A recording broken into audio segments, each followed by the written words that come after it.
с утра был недопуск наших наблюдателей на участке. Не знаю, чья вот тут избирательная грамотность была. Дело в том, что просили печать на направлении.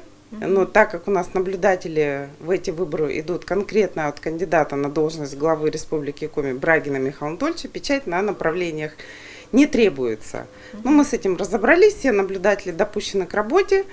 Потом еще была жалоба с Воркутинской, нашего регионального отделения, местного, то есть, простите, о том, что помогает, там же электронное голосование в Воркуте полностью, о том, что там стоит некая девушка, волонтер из горного техникума Воркутинского, и помогает якобы осуществлять технические действия по голосованию.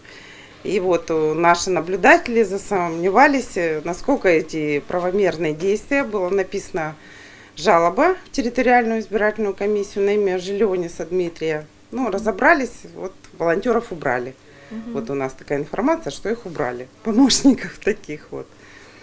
Вот так вот, каким-то образом. Таких глобальных, существенных нарушений нам не поступало. Все проходит тихо и спокойно. Я сама сегодня проголосовала на 22-м участке в 35-й школе. Все было хорошо, тихо, спокойно, достойно и культурно. И на какой результат? Конечно, у нас для ЛДПР результат только один. Это первое место, как Михаил Анатольевич всегда говорит, не полтора, не второе. Но однозначно, если будет второе место, очень хорошо. Я считаю, что мы, партия ЛДПР Республики Коми, очень на сегодняшний день не просто говорит, а мы очень много делаем на всех уровнях. Местных уровнях, региональный, и тем более наш координатор, это председатель комитета по соцполитике.